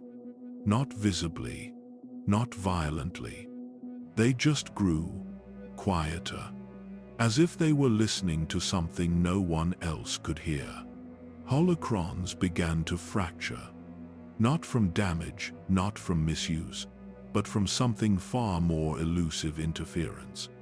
A Sith Lord on Dromund Fells was conducting a standard review of ancient dark side lore when the image of Darth Bane flickered, paused mid-sentence, and smiled. Not Bane's smile, something else. Something softer, then static. The holocron refused to reactivate. Its matrix had been scrambled by a pulse no one could trace. When it was dismantled weeks later, the crystals inside had fused, as if something within had tried to hold itself together. Across the galaxy, it kept happening. Dark side archives would go dark when her name was spoken aloud. Jedi scrolls would rearrange their words mid-translation, hiding the phrase hidden fear. On Korriban, one master believed he had found her presence in the cracks of the ancient tombs. He attempted to summon her not physically, but mentally. Through the Force, his students watched him speak to the shadows for hours. When he stopped, he smiled. And then he walked into the Valley of the Dark Lords and never returned. Some claim he was lost to the storm. Others say he carved a message before disappearing. She has questions. The Sith began treating her name as a curse, not because it held power, because it drew attention. To speak it aloud, they believed, was to invite a gaze from beyond. But that didn't stop everyone. In secret, lesser lords gathered in ruins long abandoned. They thought they could recreate her power. If fear was a weapon, they would forge it, shape it. But fear doesn't obey. It reflects.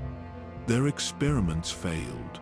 Their apprentices went mad, and those who survived whispered of a presence that wasn't her, but remembered her.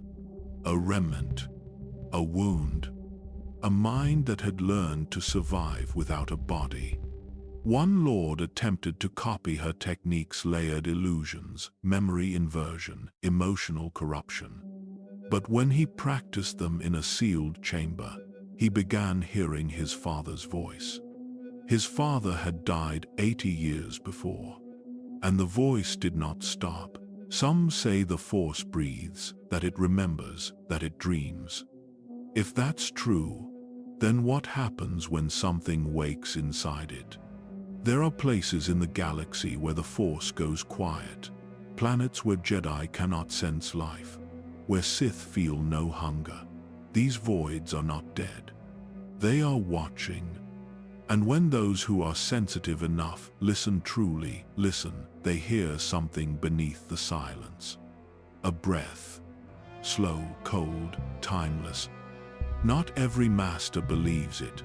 Many dismiss it as residual trauma echoing through the Force. But a few, a very few, know better. They've felt it. The way darkness no longer roars. The way it waits. How fear doesn't rush through the body anymore, but seeps slow, deliberate, like it's being drawn from them. This is not the fear of battle, not the fear of death. It's the fear of being seen, as if something out there already knows what you hide and is waiting for you to realize it. Somewhere in the unknown regions, a ship recorded a distress signal from a world never charted. Static at first, then a voice, calm, female. She listens. No other words, no reply. The ship was never recovered, but its transmission was archived in Jedi and Sith records alike, each faction hoping the other might understand it first. But no one did. Because this wasn't a message, it was a memory. Not hers, the galaxy's. Phobos did not survive in body, but the Force does not bury everything.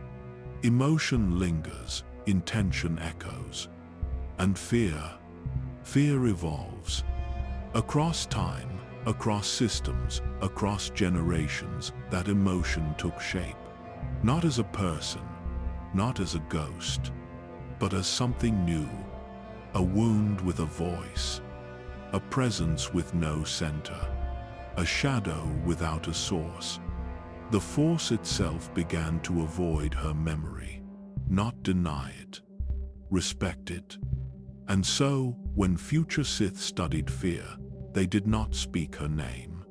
And when Jedi warned of inner darkness, they never said who waited at its heart. But the Force knew. It always had. Because fear remembered her. And it still does. They were not Sith. Not anymore. The ones who gathered in the hollowed chambers beneath Ziost had no names, no titles, no ambitions. They had stripped themselves of identity, language, even memory. They wore mirrored masks carved from obsidian and red kyber, each one polished so smooth that even the Force could not read the faces beneath.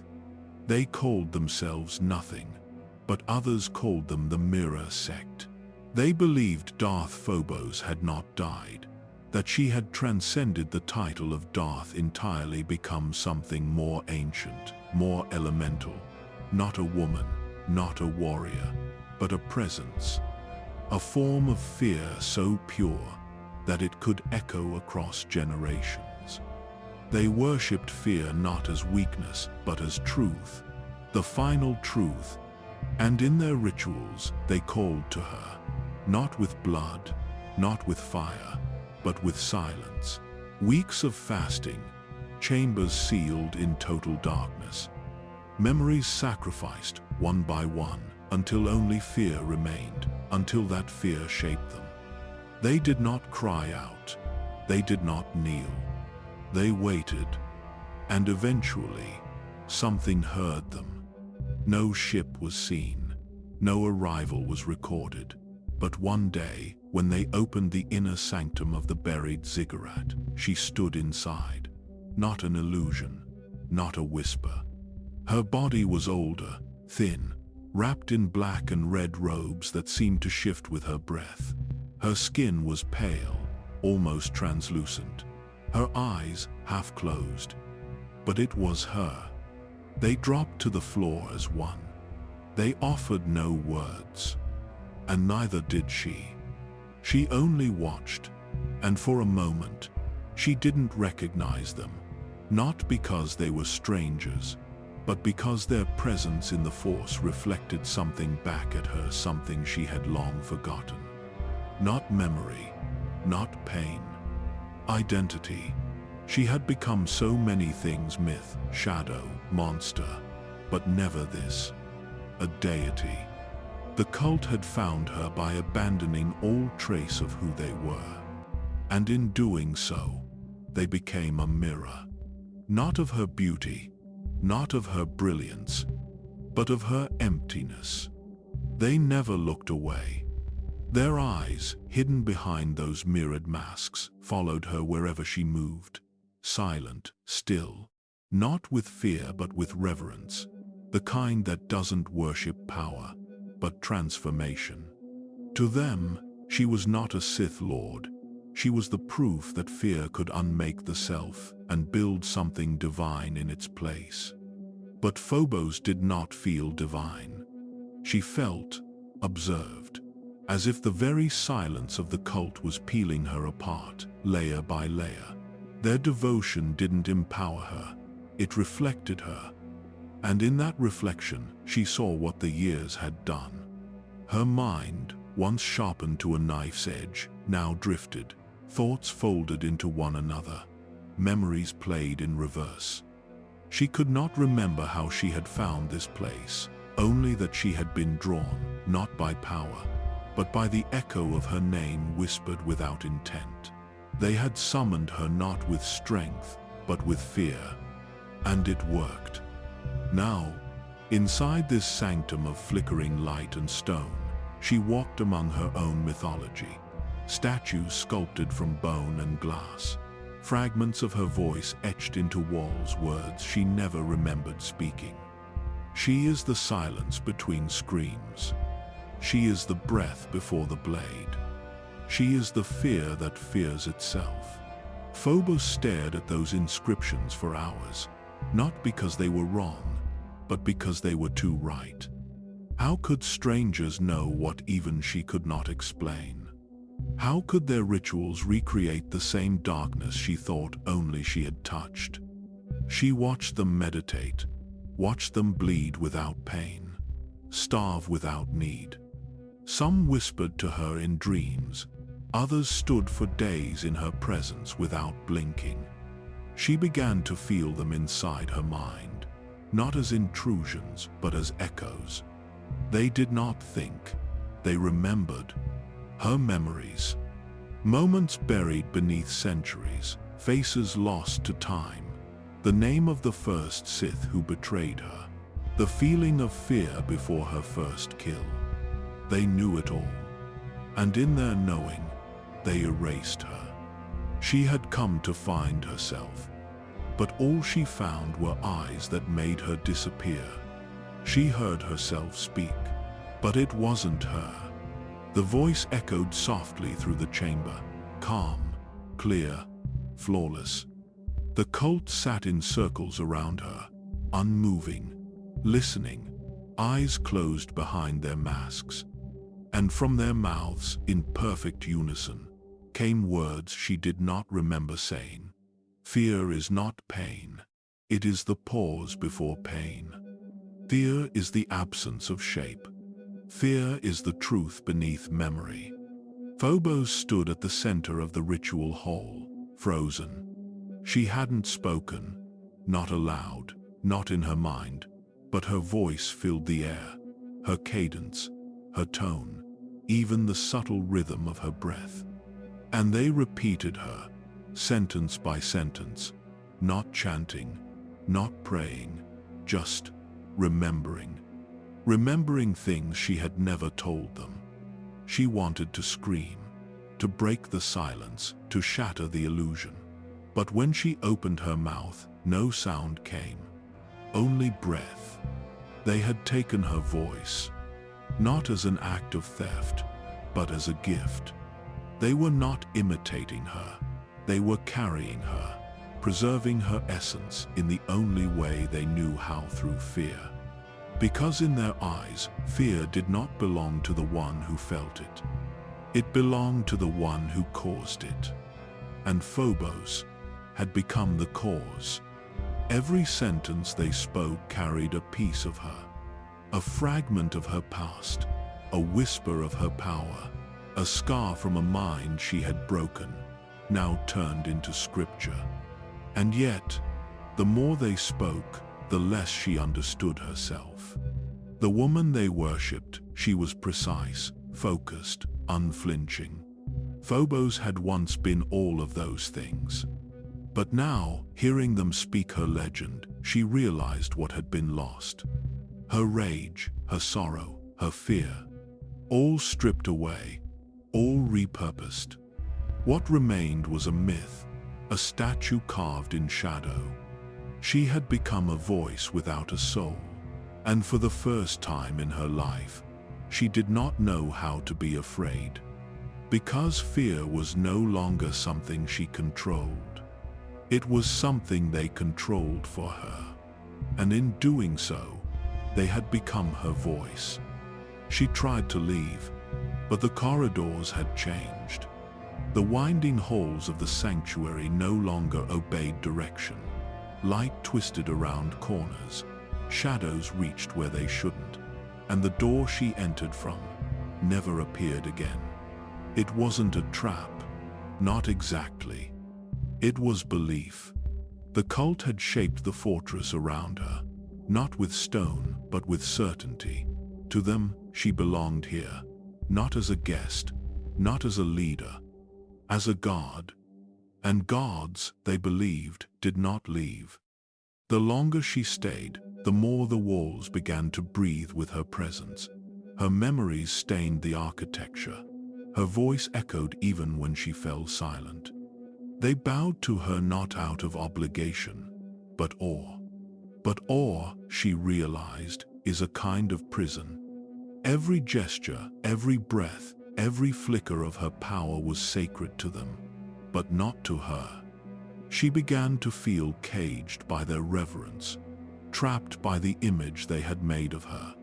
She had spent a lifetime turning others into reflections of fear. Now she stood in a temple, built to reflect herself back at her, endlessly. And in those reflections, she no longer knew who she was. A woman, a weapon, a wound. She looked into the mirrored mask of the High Acolyte, tall, silent, unmoving, and saw not a servant. She saw herself, not as she was, but as they believed her to be. Immortal, untouchable, hollow. In trying to preserve her, they had buried her. The cult began to write new doctrines, new mantras. At night, she heard them whispering her future. They spoke of battles that had never happened, enemies she had never fought, victories she had never claimed. They were preparing for her next war, one she never intended to wage, and so she withdrew. Not in anger, not in protest, but in quiet. She stopped speaking, stopped answering. She let them believe what they wanted, because belief, she had learned, is louder than truth. She remained among them, a goddess without voice, without need, without faith. And as they worshipped her shadow, she vanished within it. She had been hunted before, but never like this. This time, they came not out of fear, but desperation. Sith assassins, Jedi shadows, even mercenaries too reckless to understand what they were chasing. Across the galaxy, whispers turned to orders. The Dark Council declared her a threat to Sith unity.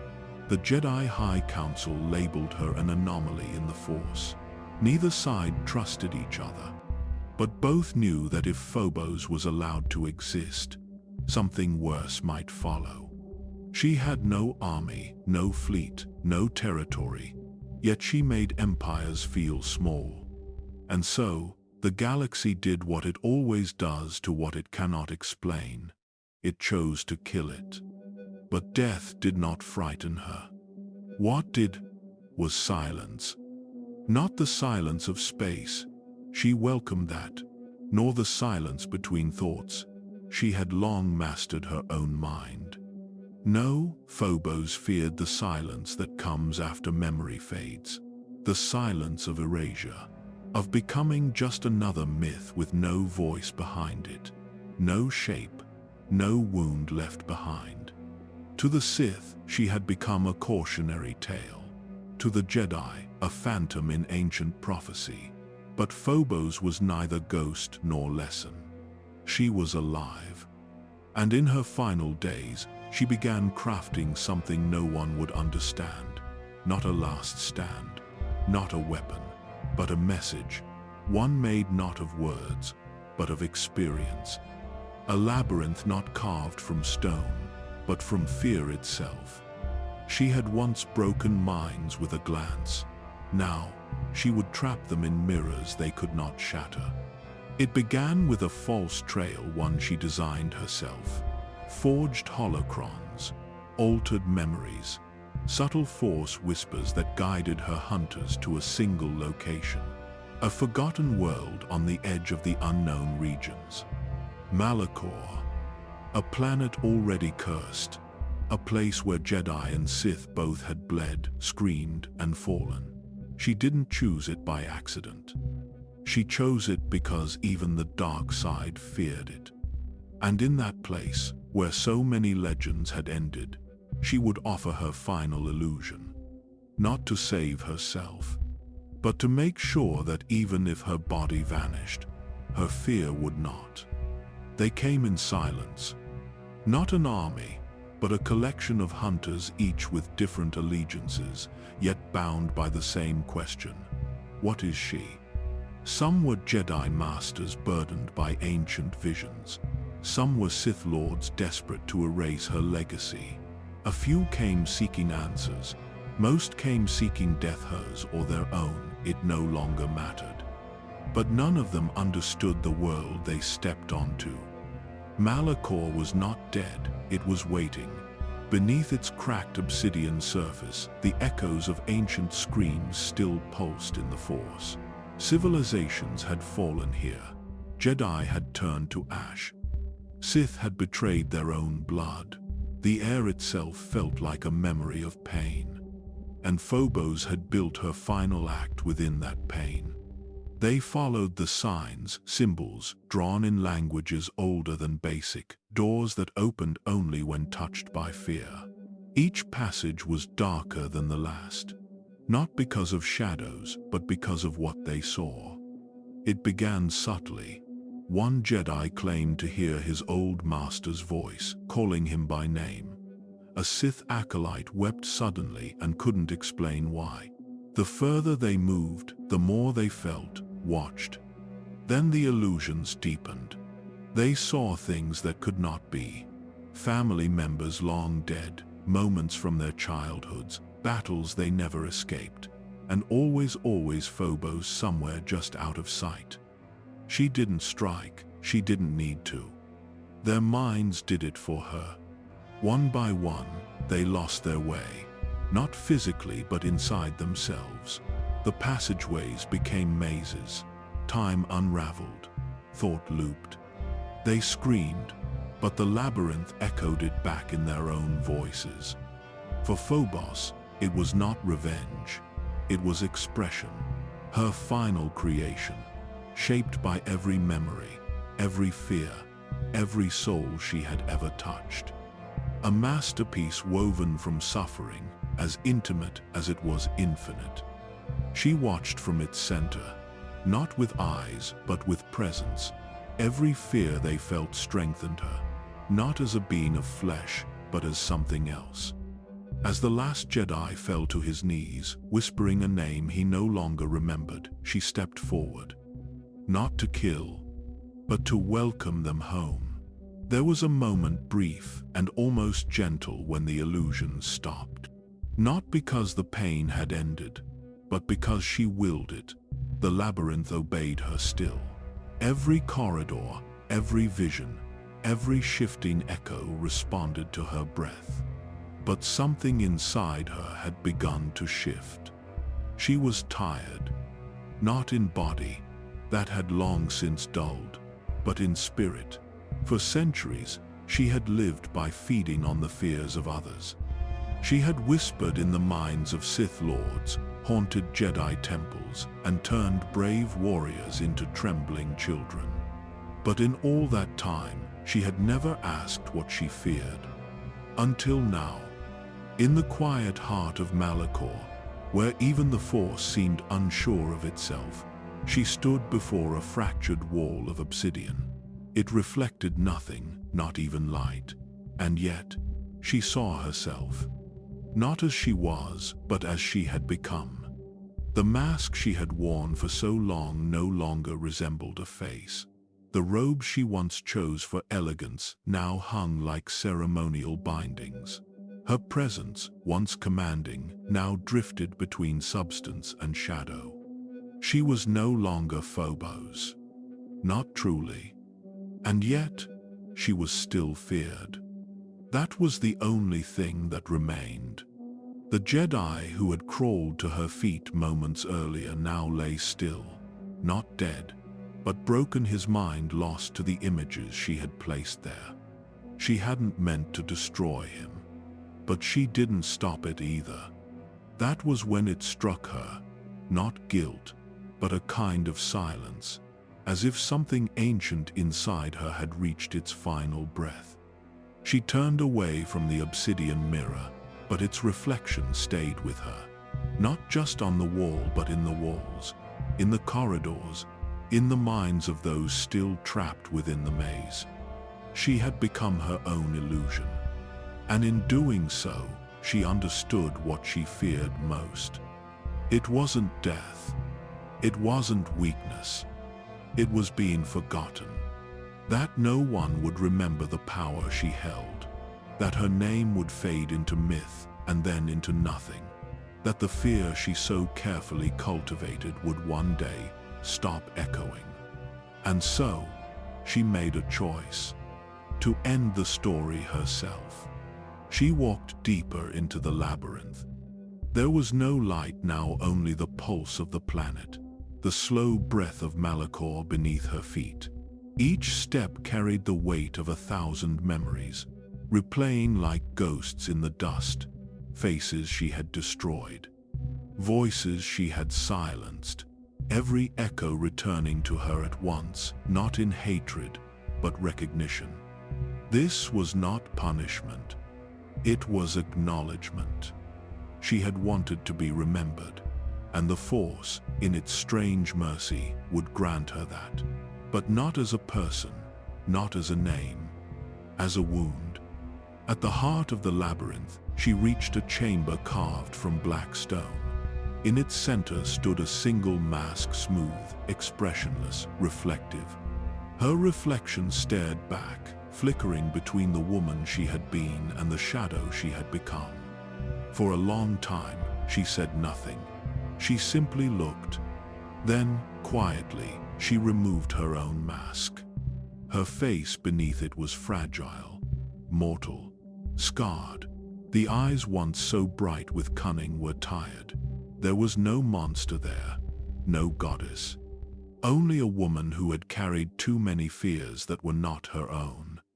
She placed the mask before her, over the stone altar, and whispered something that even the Force did not catch.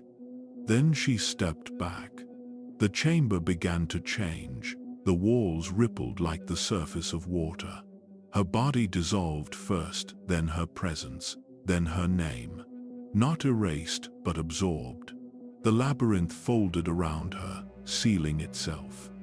Above Malachor, the hunters' ships reported nothing. No sign of life, no readings, only stillness. But when they left orbit, their navigational systems glitched. For a brief moment, their sensors recorded a signal. A voice. Soft, distant, familiar. "Do you remember me?" And then it was gone. For centuries afterward, the labyrinth remained hidden. Some called it cursed, some said it moved. But all agreed on one thing: those who entered did not return the same. Because within those depths, something still lingered. Not her body, not her mind, just her question, and the echo of fear that will not die. Some names vanish without a sound. Others linger like echoes in dark places. Darth Phobos was one of the latter. Her death was never confirmed, her body never found. But long after she disappeared into the depths of Malachor, her name remained, not honored, not celebrated, feared. In Sith temples, her name was removed from the archives, scratched out of stone, buried under new legends. But no matter how deep they buried her memory, something always surfaced again: a vision, a dream, a whisper, a cold breath in the Force that had no source. The kind of fear that didn't come from outside but rose slowly from within. Some believed she had become a spirit. Others believed she had never truly been mortal to begin with. But what they agreed on was simpler and far more disturbing. That fear itself had memory. That the dark side never truly let go of the one who fed it best. Phobos had not built empires, she hadn't led fleets, but she had broken the minds of those who did. She understood what others overlooked: that fear wasn't a moment, but a pattern. And once set into motion, it never truly ended.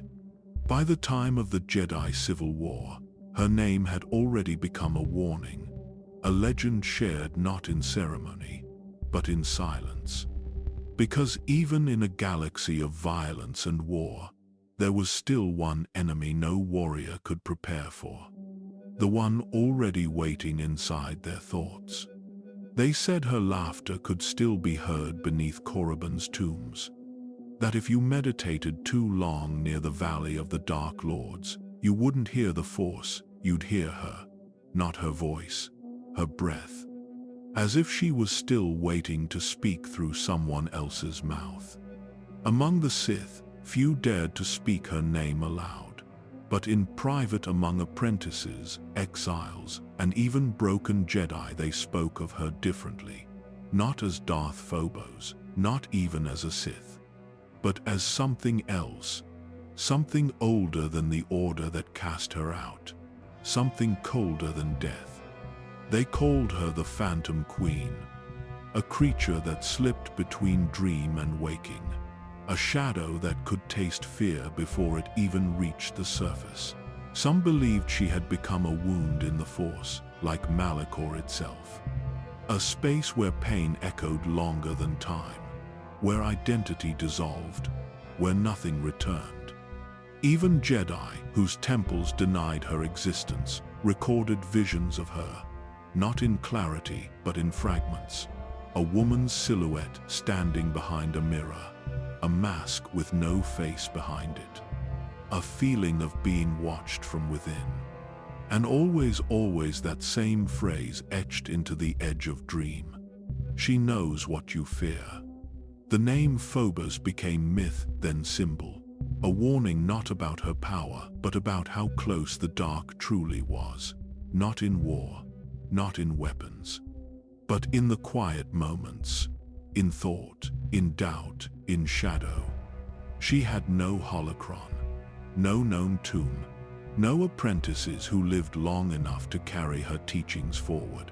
And yet Darth Phobos endured, not through memory, but instinct.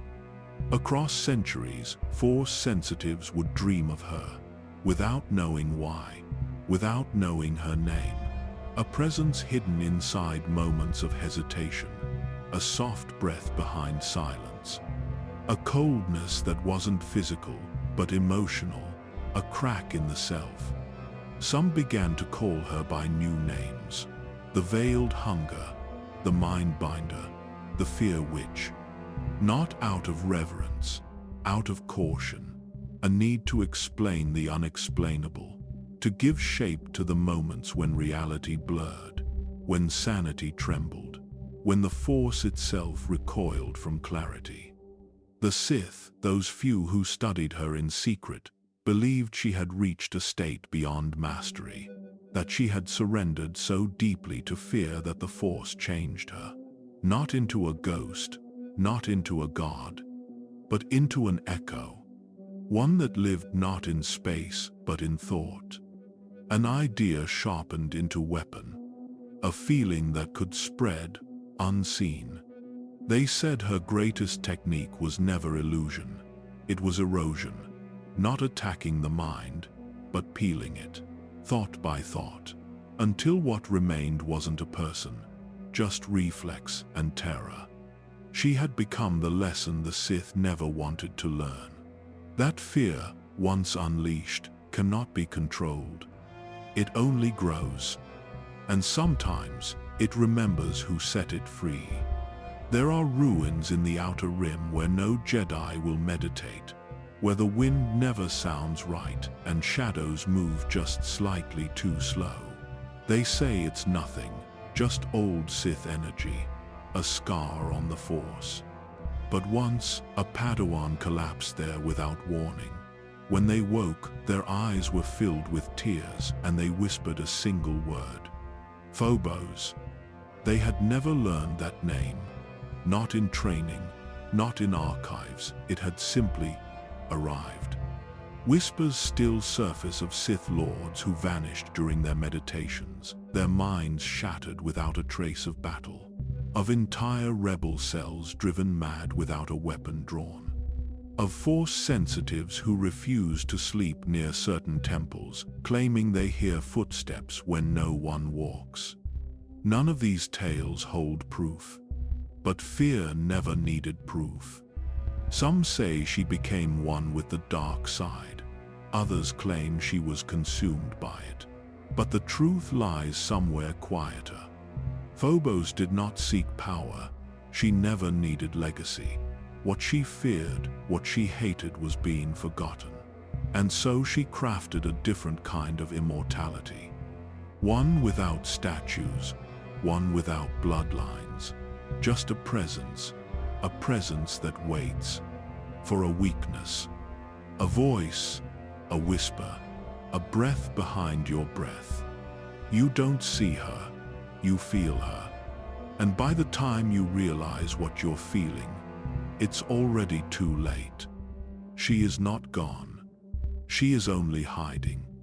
And fear is how she survives.